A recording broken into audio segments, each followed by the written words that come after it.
Welcome class. आज हम बात करेंगे एक ऐसा मैजिक के बारे में जो आपको हर जगह दिखेगा, from your favourite food delivery app to the barber who gives you a fresh hair cut. This is a service sector. पर सर्विसेज हैं क्या और इतना इम्पोर्टेंट क्यों है? चलिए इसका राज जानते हैं। सबसे पहले बात करते हैं कि सर्विसेज का मतलब क्या है। What is service, right? तो सर्विसेज का मतलब ये है, सिंपल वर्ड में अगर बात करें तो सर्विस एक नॉन फिजिकल है। ये ऐसी चीज जो आपको दिखती नहीं है पर आपके काम आती है। ये एक एक्ट है, परफॉर्मेंस है, something created to fulfil your needs.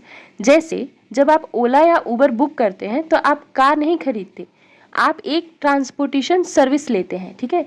तो वो होता है एक सर्विस, ठीक है? और इन्हीं सर्विसेज को प्रमोट करना या सेल करना सर्विसेज मार्केटिंग कहलाता है, ठीक है? तो अब देखते हैं कि क्या एडवांटेज या सिग्निफिकेंस है सर्विस सेक्टर के। पहला है एम्प्लॉयमेंट जनरेशन, ठीक है? कोई भी सर्विस सेक्टर अगर प्रोवाइड कर रहा है, चाहे वो काउंसलिंग का सर्विस सेक्टर हो जाए, टीचिंग का हो जाए, ठीक है, डॉक्टरी लाइन में हो जाए, कोई भी ऐप हो जाए, फूड डिलीवरी ऐप, ओला उबर ऐप, कोई भी, तो ये एम्प्लॉयमेंट जनरेशन का एक बहुत बड़ा रीजन है और फैक्टर है। तो सर्विस सेक्टर से एम्प्लॉयमेंट जनरेट होता है, इकोनॉमिक में ग्रोथ होता है। क्यों? क्योंकि सर्विस सेक्टर से हमारा मार्केट में मनी का फ्लो हो रहा है, एम्प्लॉयमेंट जनरेट हो रहा है, तो ज़्यादा से ज़्यादा हमारा इकोनॉमी का ग्रोथ हो रहा है। देन आता है कि वैल्यू एडिशन, सर्विस ऐड करता है वैल्यू टू द प्रोडक्ट। कोई भी प्रोडक्ट है उसमें वैल्यू ऐड करना भी एक बहुत बड़ा सिग्निफिकेंस होता है सर्विस सेक्टर का, ठीक है? इंटरनेशनल ट्रेड, सर्विसेज की वजह से हम ट्रेड कर सकते हैं अक्रॉस बाउंड्रिंग फ्रॉम द इंडिया और अदर कंट्री, ठीक है? एक कंट्री से दूसरे कंट्री में सेल करना, अपने सर्विसेज को प्रमोट करना, इंटरनेशनल ट्रेड को बढ़ावा देना, ये भी सर्विसेज का बहुत इंपॉर्टेंट एडवांटेज है। अब देखते हैं कि services has significant growth due to following factors. वो कौन से फैक्टर्स हैं जिनकी वजह से सर्विस इंडस्ट्री में इतना चेंज आया है, इतना ग्रोथ आया है? पहला है टेक्नोलॉजिकल एडवांसमेंट। आपने नोटिस किया होगा कि पहले 2G चला करते थे इंटरनेट नेटवर्क, अब 3G 4G और अब तो 5G चल रहे हैं, ठीक है? ये क्या है? ये एक टेक्नोलॉजिकल एडवांसमेंट है। बहुत सारे फैक्टर्स में, हर फील्ड में टेक्नोलॉजी का एडवांसमेंट हो रहा है। ये सर्विस सेक्टर में बहुत बढ़ावा दे रहा है और सर्विस सेक्टर को प्रमोट कर रहा है। चेंजिंग कस्टमर प्रेफरेंस, जैसे जैसे मार्केट में ट्रेंड चेंज हो रहा है, कस्टमर का टेस्ट और प्रेफरेंस भी चेंज हो रहा है। इसीलिए कस्टमर को सेटिस्फाई करने के लिए, उनके नीड को फुलफिल करने के लिए कस्टमर के प्रेफरेंस के अकॉर्डिंग सर्विसेज डिजाइन की जाती हैं। ग्लोबलाइजेशन में अक्रॉस कंट्री हम ट्रेड करते हैं, ठीक है? उससे ये भी एक फैक्टर है जिससे हमारा सर्विस सेक्टर प्रमोट हो रहा है।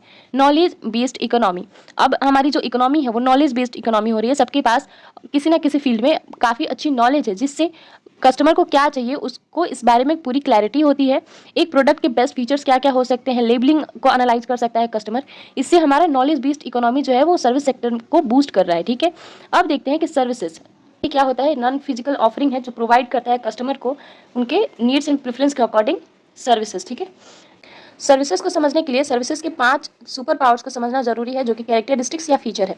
सबसे पहला है इंटेंजिबिलिटी। इंटेंजिबिलिटी, सर्विस को आप छू नहीं सकते, पकड़ नहीं सकते। जैसे एजुकेशन सर्विस को आप बैग में पैक करके घर नहीं ले जा सकते, उसे आपको लर्न करना पड़ता है, सीखना पड़ता है। सेकेंड आता है इंसेपरेबिलिटी, अलग ना होना, ठीक है? इसका मतलब है कि इनसेपरेबिलिटी, सेपरेट नहीं होना, राइट? सो सर्विसेज को प्रोवाइड कराने वाला और उससे लेने वाला दोनों एक साथ ही मौजूद होते हैं।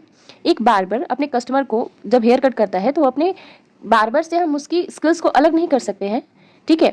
सो it's a inseparability feature of service marketing. Now let's talk about the perishability. Perishability मतलब सर्विसेज स्टोर नहीं किया जा सकता है। अगर हम फ्लाइट टिकट पर्टिकुलर डे पे बुक करते हैं, ठीक है, you can't save it for the next day. अगर आप उस डे पे फ्लाइट मिस कर देते हो तो आप उसी टिकट पे नेक्स्ट डे ट्रेवल नहीं कर सकते। इसका ये मतलब है कि हम सर्विसेज को स्टोर करके नहीं रख सकते हैं अपने प्रेफरेंस के अकॉर्डिंग, राइट? अब देखते हैं कि वेरिएबिलिटी। वेरिएबिलिटी क्या होता है कि जो भी सर्विसेज होती है वो थोड़ी अलग होती है हर दूसरे इंसान से। अगर हेयर कट जो आप लेते हो वो स्लाइटली डिफर कर सकता है, जो वही हेयर कट आप नेक्स्ट मंथ उसी बार्बर से लोगे, ठीक है? ये डिपेंड करता है पर्सन टू पर्सन और the person who provide it. So services जो है वो वेरी करता है पर्सन टू पर्सन, हर पर्सन अलग सर्विसेज एक्सपीरियंस करता है। बात करते हैं सर्विसेज के डिफरेंट टाइप्स के, जो कि डिफरेंट बेसिस पर अलग अलग टाइप्स हैं, ठीक है? सबसे पहला है नेचर ऑफ सर्विसेज। ये 2 टाइप्स के होते हैं, people based and equipment based. People based ऐसा सर्विसेज है जहां सर्विसेज देने वाले इंसान का स्किल सबसे ज़रूरी है, जैसे एक डॉक्टर और एक टीचर, उनका स्किल सबसे ज़रूरी है। सेकंड आता है इक्विपमेंट बेस्ड। इक्विपमेंट बेस्ड मतलब यहाँ मशीन या टेक्नोलॉजी से काम होता है, जैसे एटीएम से पैसा निकालना या एक ऑटोमेटेड कार वॉश। इस तरीके से हमारा जो टेक्नोलॉजी सर्विसेज प्रोवाइड होता है उससे इक्विपमेंट बेस्ड टेक्नोलॉजी और सर्विसेज कहते हैं। सेकंड आता है कि degree of tangibility. Degree of tangibility के बेसिस पे 2 तरीके से सर्विसेज डिवाइड किया जाता है, pure services and mixed services. Pure services बिल्कुल अदृश्य यानी कि इनटेंजिबल सर्विसेज, जैसे फाइनेंशियल एडवाइस, काउंसलिंग, ये सारी प्योर सर्विसेज में आते हैं, सेकंड आता है मिक्स्ड सर्विसेज। मिक्स्ड सर्विसेज जहाँ फिजिकल प्रोडक्ट और सर्विस दोनों होते हैं, जैसे एक रेस्टोरेंट में खाना, वहाँ पे प्रोडक्ट भी है और सर्विसेज भी है। अच्छा स्टाफ, यानी कि ये सर्विसेज हो गया कि उनके अच्छे स्टाफ्स का रिलेशन, उनका तौर तरीका, ठीक है, ये सर्विसेज हो गया, और उनका खाना उनका प्रोडक्ट हो गया। से this is called the mix services. Now service delivery channel. Service delivery channel के बेसिस पे दो टाइप्स ऑफ सर्विसेज होते हैं। पहला फेस टू फेस, जब कस्टमर और सर्विस प्रोवाइडर फिजिकली एक साथ होते हैं, जैसे डेंटिस्ट के पास जाना, उसे फेस टू फेस सर्विसेज कहते हैं। And second remote services. Remote services जब सर्विस दूर से दी जाती है, जैसे online banking, online cloth purchasing या फोन पे डॉक्टर से बात करना, ये सारे सर्विसेज जो है वो रिमोट सर्विसेज कहलाती हैं। देन आता है time and duration. Time and duration के बेसिस पे दो तरीके से डिवाइड होता है, on demand service and pre schedule service. On demand service क्या होता है कि जब भी कस्टमर के द्वारा डिमांड किया जाता है उसी टाइम पे सर्विसेज प्रोवाइड कराना ऑन डिमांड सर्विस कहलाता है। प्री शेड्यूल मतलब सर्विसेज कब लेनी है उसको प्री शेड्यूल करके रखना, जैसे कि हम ट्रेन की टिकट बुक करते हैं, फ्लाइट की टिकट बुक करते हैं, वो हम पर्टिकुलर डे पे पहले से टिकट बुक करके रखते हैं, सो वो प्री शेड्यूलिंग सर्विसेज कहलाता है। राइट, अब देखते हैं कि रिलेशनशिप विद कस्टमर के बेसिस पे सर्विसेज कितने टाइप्स के डिवाइडेड होते हैं। पहला B2C and second B2B। B2C यानी बिजनेस टू कस्टमर, जब कोई कंपनी डायरेक्ट कस्टमर को सर्विस देती है, जैसे बिग बाजार का स्टाफ आपकी हेल्प करता है, उस तरीके का service business to customer service कहलाता है। And second business to business, जब एक कंपनी दूसरी कंपनी को सर्विस देती है, जैसे एक सॉफ्टवेयर कंपनी दूसरी कंपनी के लिए वेबसाइट बनाती है, उसे B2B यानी कि बिजनेस टू बिजनेस सर्विसेज कहते हैं। देन आता है service process complexity. Service process complexity दो टाइप्स के होते हैं, high contact service and low contact service. High contact service क्या होता है, जो कस्टमर और सर्विस प्रोवाइडर का इंटरेक्शन होता है वो बहुत हाई होता है, जैसे कि कंसल्टेशन हो गया, यानी कि सर्विस प्रोवाइडर और कस्टमर को एक साथ ज़्यादा टाइम पीरियड तक इन्वॉल्व रहना है, ठीक है, इंटरेक्ट करना है, वो हाई कॉन्टेक्ट सर्विस हो गया। देन आता है लो कॉन्टेक्ट सर्विस, जैसे कि हम ATM मशीन से विड्रॉ करते हैं पैसे के, मसाजर चेयर से मसाज लेते हैं, इसमें जो हमारा सर्विस प्रोवाइडर है और कस्टमर है उसके बीच में इंटरेक्शन बहुत कम टाइम पीरियड के लिए होता है, सो इस टाइप्स के सर्विसेज को लो कॉन्टेक्ट सर्विस कहते हैं, ठीक है। नेक्स्ट देखते हैं कि प्रोसेस ऑफ डिजाइनिंग सर्विस क्या होता है। प्रोसेस ऑफ डिजाइनिंग सर्विस, आजकल सर्विसेज को बेहतर बनाने के लिए टेक्नोलॉजी का इस्तेमाल बहुत ज़रूरी है। Process of designing services, services को डिज़ाइन करने का स्टेप बाय स्टेप प्रोसेस क्या है। एक अच्छे सर्विस बनाना कोई लक नहीं, एक पूरा प्रोसेस होता है, इसे कहते हैं सर्विस डिज़ाइन। इसका कुछ मेन स्टेप्स हैं, जैसे कि पहला अंडरस्टैंडिंग कस्टमर नीड। कस्टमर की ज़रूरत को समझो, सबसे पहले ये पता लगाओ कि कस्टमर को चाहिए क्या, उनकी प्रॉब्लम्स क्या है, उन्हें कैसा एक्सपीरियंस चाहिए। जब आपको ये सारी इन्फॉर्मेशन पता चल जाए तो डिज़ाइन सर्विस ऑब्जेक्टिव, उनके टेस्ट के प्रेफरेंस के अकॉर्डिंग सर्विसेज को डिज़ाइन करो, ठीक है। सर्विस गोल्स डिफाइन करो, अपने सर्विसेज का ऑब्जेक्टिव तय करो, ये सर्विसेज किस प्रॉब्लम को सॉल्व करेगी। नेक्स्ट आता है कि सर्विस कंसेप्ट बनाओ, यानी कि सर्विस कंसेप्ट डेवलपमेंट, इसका एक डिटेल आइडिया तैयार करो, सर्विस में क्या फीचर्स होंगे और वो कैसे काम करेगी।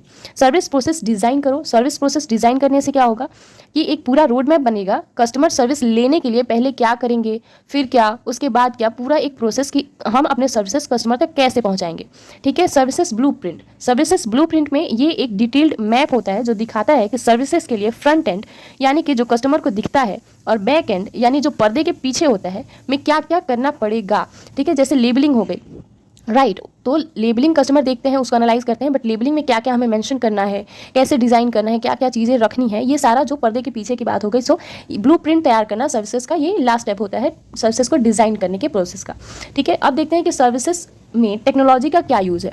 टेक्नोलॉजी जो है वो आजकल सर्विसेज को बेहतर बनाने के लिए बेस्ट और बहुत ज़रूरी है। इसके कुछ एग्जांपल्स हैं, जैसे कि ऑटोमेशन एंड सेल्फ सर्विस, इसमें ऑनलाइन चेक इन करना या ATM जैसे सर्विसेज लेना या मसाजर चेयर जैसे सर्विसेज लेना, ये ऑटोमेशन और सेल्फ सर्विस का एग्जांपल है। देन आता है कि डिजिटल चैनल्स मोबाइल ऐप्स या वेबसाइट या सर्विसेज देना, ठीक है। हम वेबसाइट से जो भी सर्विसेज लेते हैं, जैसे गूगल मैप हो गया, ये हम ऐप से सर्विसेज ले रहे हैं, सो ये डिजिटल चैनल्स हो गए। डाटा एनालिटिक्स में क्या होता है, कस्टमर को डाटा को समझकर उन्हें बेहतर सर्विसेज देना, जैसे कि ओला उबर हो गया, उन्होंने प्रॉब्लम्स डिफाइन करी कि जो हमारा कस्टमर है वो कौन सी प्रॉब्लम को फेस कर रहा है और उसे हम बेहतर सर्विसेज कैसे दे सकते हैं। लेकिन ओला उबर से एक प्रॉब्लम छूट गई जो कि रैपिडो ने फाइंड आउट कर लिया और उसे नया स्टार्टअप भी बना लिया, ठीक है। तो वो होता है कि डाटा एनालाइज करना कि हमारे जो कस्टमर है वो कौन से प्रॉब्लम फेस कर रहा है और उसे कैसे ठीक किया जाए, ठीक है। इसको कंक्लूड करते हैं। उसके बाद आता है virtual reality, internet of things and artificial intelligence. इन सब का मतलब है कि चैटबॉट्स या कस्टमर सर्विसेज में AI का इस्तेमाल, टेक्नोलॉजी का इस्तेमाल कैसे करना है, ठीक है। तो इसे हम आज की क्लास में यहीं तक कंक्लूड करते हैं, क्योंकि तबीयत थोड़ी सी ख़राब लग रही है।